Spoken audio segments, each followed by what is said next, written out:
हम सबने खबरों में जरूर सुना होगा कि आरबीआई ने रेपो रेट घटा दिया या बढ़ा दिया। पर इसका असली मतलब क्या है और इसका हमारी जेब पर सीधा असर क्या होता है?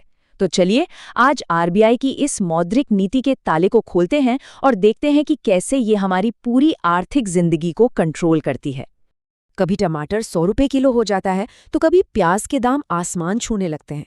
कभी सोचा है कि बाजार में चीजों के दाम मतलब कि ये महंगाई अचानक से क्यों बढ़ने या घटने लगती है? ये वो सवाल है जो सीधा हम सबकी जेब पर असर डालता है। इस सवाल की चाबी किसी और के पास नहीं बल्कि रिजर्व बैंक ऑफ इंडिया यानी आरबीआई के पास है। तो फिर देर किस बात की? आइए इस ताले को खोलते हैं और समझते हैं कि ये सब काम कैसे करता है।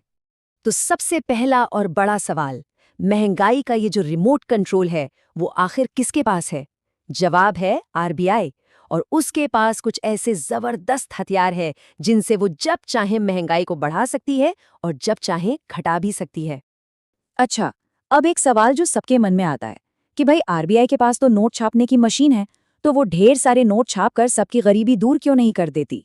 जवाब बहुत सीधा है, क्योंकि जब बाजार में चीजों से ज्यादा नोट हो जाते हैं ना, तो उन नोटों की कोई कीमत ही नहीं रहती। ये एक तरह से आर्थिक सुसाइड जैसा है। इसका सबसे भयानक उदाहरण वेनेजुएला है, जहां जरूरत से ज्यादा नोट छापने से महंगाई पता है कितनी? 10 लाख % तक पहुंच गई थी। सोचिए, एक ब्रेड के पैकेट के लिए लोगों को लाखों रुपए देने पड़ रहे थे। तो ये साफ है कि नोट छापना गरीबी का इलाज बिल्कुल नहीं है। इस पूरे सिस्टम को समझने के लिए हमें बैंकों के हायरार्की को देखना होगा। और इस पिरामिड के बिल्कुल टॉप पर बैठा है आरबीआई, जिसे बैंकों का बैंक भी कहा जाता है। तो देखिए पैसे का बहाव कितना सरल है। जब हम लोगों को यानी आम जनता को पैसे की जरूरत होती है तो हम जाते हैं अपने कमर्शियल बैंकों के पास, जैसे एसबीआई या पीएनबी। और जब इन बैंकों को पैसों की जरूरत पड़ती है तो ये किसके पास जाते हैं? अपने बैंक के पास यानी आरबीआई के पास। तो असली कंट्रोल तो आरबीआई के ही हाथ में हुआ ना। अब आते हैं सबसे दिलचस्प हिस्से पर, आरबीआई के वो जादुई रेट्स। ये वो ब्याज दरें हैं जिनका इस्तेमाल करके आरबीआई पूरी की पूरी अर्थव्यवस्था पर कंट्रोल रखता है। देखिए, आरबीआई बैंकों को अलग अलग समय के लिए लोन देता है और हर बार रेट अलग होता है। अगर किसी बैंक को सिर्फ एक रात के लिए इमरजेंसी में पैसा चाहिए तो उसे एमएसएफ रेट पर लोन मिलता है।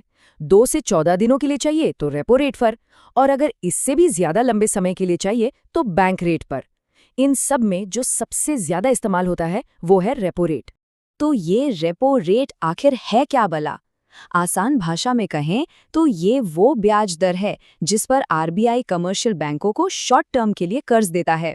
और यही वो मुख्य हथियार है जिससे आरबीआई महंगाई को कंट्रोल करता है।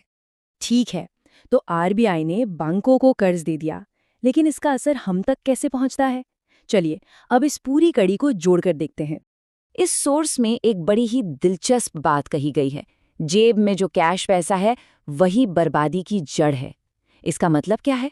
इसका मतलब है कि बाजार में जितना ज्यादा नकद पैसा, जिसे हम लिक्विडिटी कहते हैं, घूमेगा, महंगाई उतनी ही तेजी से बढ़ेगी। तो देखिए ये असर होता कैसे है।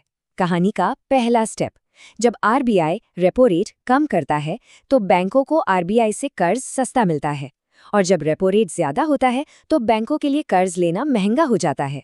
सिंपल। अब आता है दूसरा स्टेप, बैंक इसी सस्ते या महंगे कर्ज को हम तक पहुंचाते हैं। अगर बैंकों को आरबीआई से सस्ता कर्ज मिला तो वो भी जनता को सस्ते होम लोन और कार लोन देंगे, और अगर उन्हें ही महंगा मिला है तो जाहिर है हमारे लिए भी लोन महंगे हो जाएंगे। और फिर आता है तीसरा कदम, जब लोन सस्ते होते हैं तो क्या होता है? लोग ज्यादा कर्ज लेते हैं।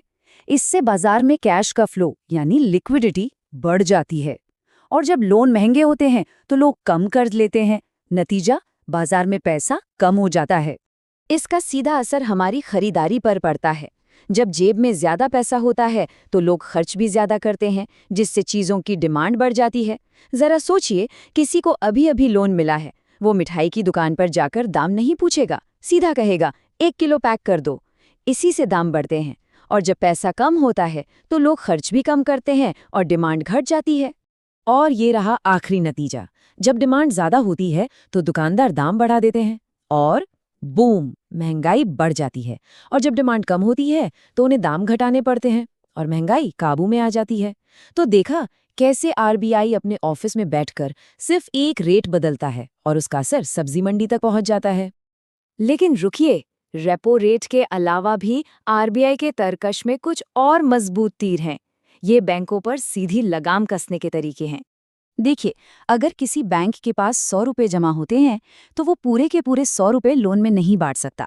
आरबीआई के नियम कहते हैं कि उसे लगभग 3% सीआरआर के तौर पर आरबीआई के पास रखना होगा, जिस पर कोई ब्याज नहीं मिलता, और करीब 18% एसएलआर के रूप में अपने पास रखना होगा, जिसे वो लोन नहीं दे सकता।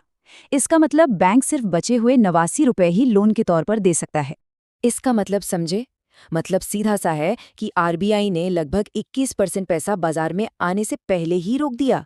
ये महंगाई को कंट्रोल करने का एक बहुत ही पावरफुल तरीका है। तो चलिए, अब तक हमने जो भी समझा है उसे फटाफट एक बार संक्षेप में देख लेते हैं। ये पूरी कहानी आखिर है क्या? जब महंगाई बहुत बढ़ जाती है तो आरबीआई उसे कैसे काबू करता है? पहला, वो रेपो रेट, सीआरआर और एसएलआर जैसे रेट्स बढ़ा देता है। इससे बैंकों के लोन हो जाते हैं महंगे, लोग कम लोन लेते हैं, जिससे बाजार में कैश कम हो जाता है, लोगों की खरीदने की ताकत घटती है और आखिर में चीज़ों के दाम और महंगाई दोनों नीचे आ जाते हैं। और इसका ठीक उल्टा भी होता है। जब अर्थव्यवस्था सुस्त पड़ जाए, जैसा कि कोविड-19 के टाइम पे हुआ था, तब आरबीआई क्या करता है? वो रेट्स घटा देता है। इससे लोन सस्ते हो जाते हैं, बाजार में ज्यादा पैसा आता है, लोग ज्यादा खरीदारी करते हैं और इससे इकोनॉमिक एक्टिविटी को एक जोरदार बूस्ट मिलता है। तो घूम फिरकर हम वापस उसी सवाल पर आ गए जिससे हमने शुरुआत की थी। क्या सिर्फ नोट छापकर गरीबी दूर की जा सकती है? अब हम सब जानते हैं कि इसका जवाब है बिल्कुल नहीं। अर्थव्यवस्था को चलाना एक बहुत ही नाजुक संतुलन का खेल है और इसकी चाबी आरबीआई के ही पास है।